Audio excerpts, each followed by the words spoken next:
folk song. You could say that folk song is a category that could encompass those other things, spiritual and work song. What is a folk song? A folk song is something that is a song, so it has words. We could talk about folk music, which might include instrumental stuff, but I'm going to talk about folk song. Folk song has words. The folk song is sung by more than one artist, and it's not actually sung by artists. It's not professional musicians. It's sung by ordinary people. It's just sort of learned along the way. You might say through enculturation.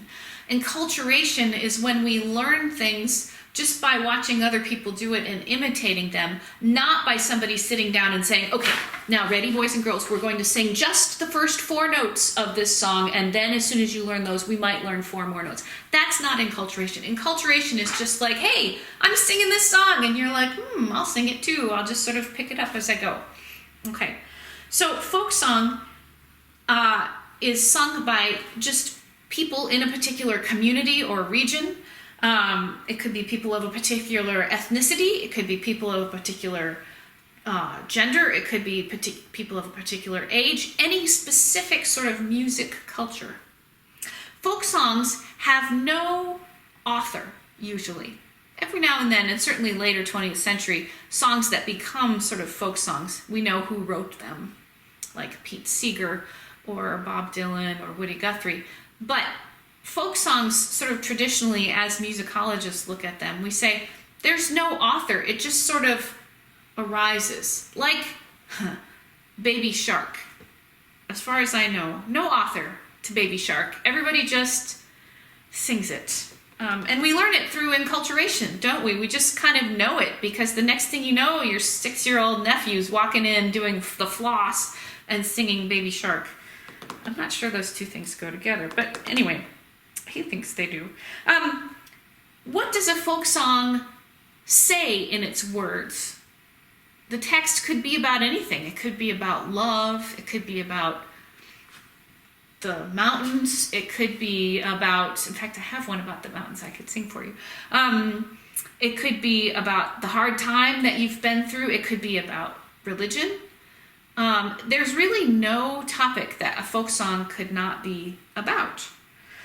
We would say that the words of the folk song express the musical, cultural, narrative identifiers of a particular group.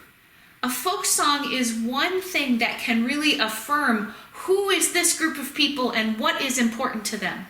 Now, it can do that through the words, but it can also do that through the music, by the melodies, the way the melodies are constructed, what notes are in them, what scales they are making up those melodic pitches.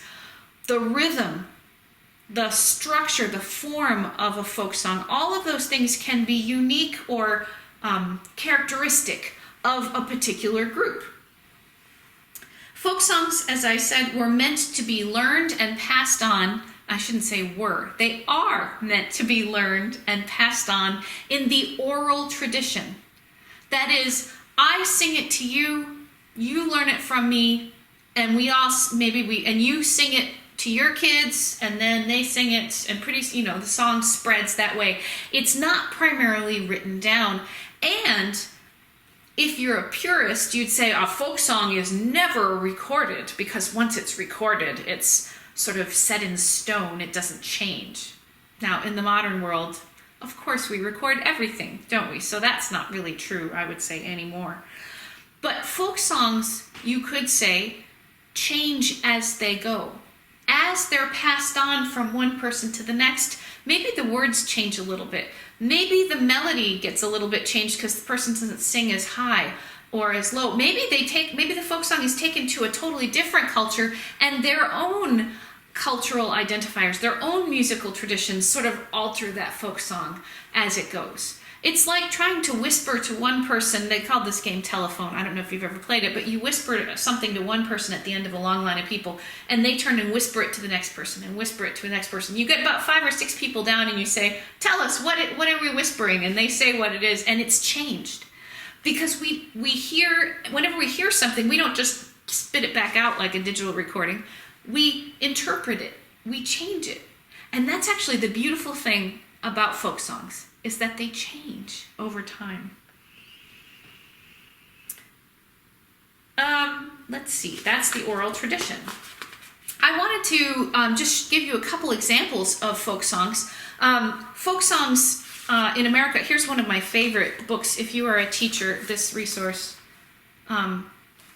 Folk Songs North America Sings. If you are a teacher, this is a great resource to have, even if you are not a musician primarily, because it has lots of things that you could sing with a class. Now, we often think of folk songs as like elementary music stuff. That's because here we are in the 21st century. We have really discarded our folk singing habits that existed all the way up to the middle of the 20th century, all the way through the 1950s, where groups of people would just get together and just sing without recording it, without having a track to sing against, without it being a TikTok video. I guess TikTok is kind of like our folk song tradition has evolved, I guess. But the idea that a whole population of people would know songs in common and just sing them together, that probably seems really bizarre to you. In fact, I bet if we tried to do that in a real classroom, you would almostly feel kind of embarrassed. Now, if you've been maybe in Girl Scouts, maybe Boy Scouts, I guess, or you might have a particular community of, if you're a shape note singer, for example, there might be some of you that have singing traditions that you just get together and sing. But I think it's one of the things I lament the most about the passage of time from where we were to where we are. I think if we sang together more, I don't know, maybe it's idealistic of me. Maybe we wouldn't argue so much. Okay, so folk songs. Some of folk songs are sung just for fun. I think of the song I know about mountains is a hiking song, and it's meant to be sung. I sang it in Girl Scouts. It's meant to be sung while you're walking. So, I love the mountains, I love the rolling hills, I love the flowers, I love the daffodils, I love the fireside when all the lights are low. Boom diada, boom diada, boom diada, boom diada. Now, if we were singing this together, half of you would keep singing boom diada, and the rest of us would go back and sing I love the mountains. So it's like a two-part song, and it's fun, and you just keep singing it forever. It's like the song that never ends, which my niece and nephew just sang to me yesterday, and I never need to hear that again either because it never ends. Which I guess that's kind of a folk song, isn't it, too? So that's kind of a song that's for fun, it's for hiking.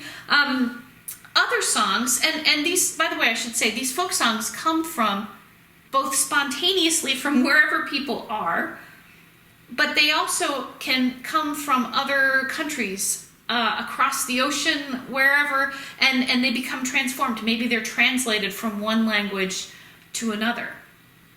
So there's no limit on where folk songs can come from. I really like folk songs that are games, or what they used to call play parties. In communities where dancing was considered evil and forbidden, often the same kind of blue laws that would prohibit the sale of alcohol or card playing, people still wanted to dance.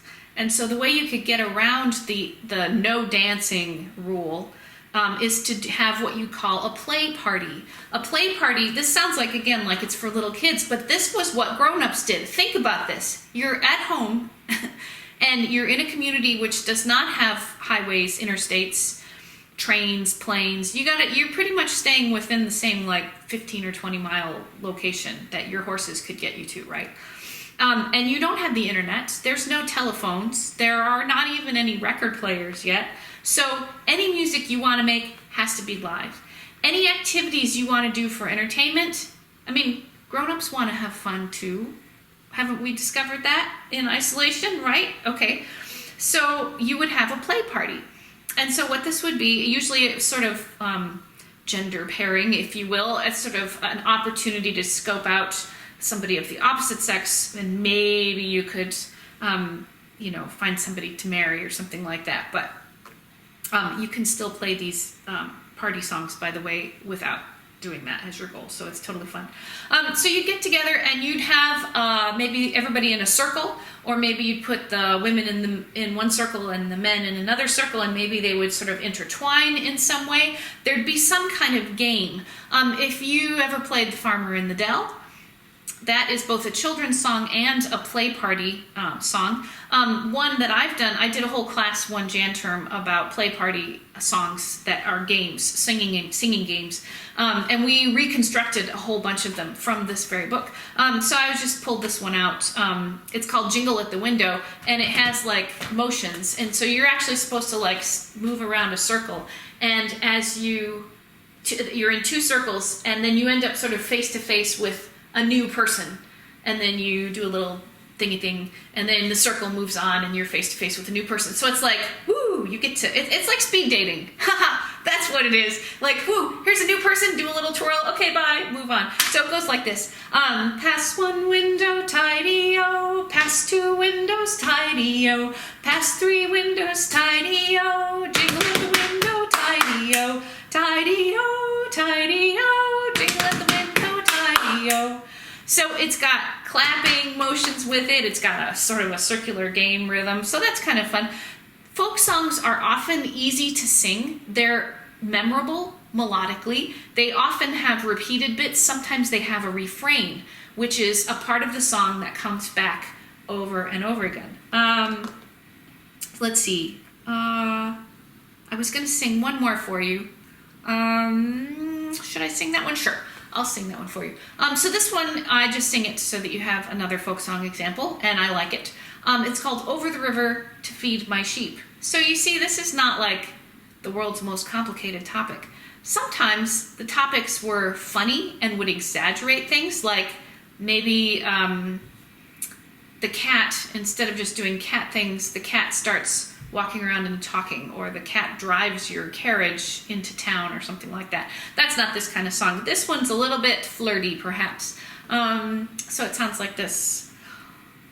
Over the river to feed my sheep, over the river, Charlie, over the river to feed my sheep and measure up my barley. Charlie, Charlie, he's the one. Charlie is a dandy. Charlie is the very one that stole my striped candy.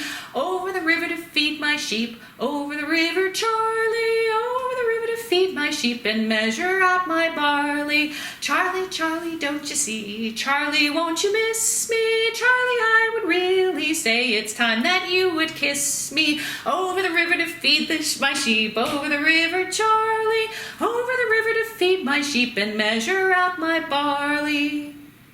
So in that kind of a song, we would have the refrain is over the river to feed my sheep. That whole section, it's the same text and the same music repeated. And then there are other verses in between. And somebody could even make up the words to the verse. Maybe there's nobody named Charlie in the room. Maybe you're going to make up the name of somebody else who's in the room. If you have a good singer, somebody who can think on their feet and sort of improvise as they sing, then you have a cool folk song. And some folk songs, you don't improvise, you just sing the same thing every time you do it, and people enjoy that. So that's folk song. There's so much more I could say about it, but I'm going to cut myself short.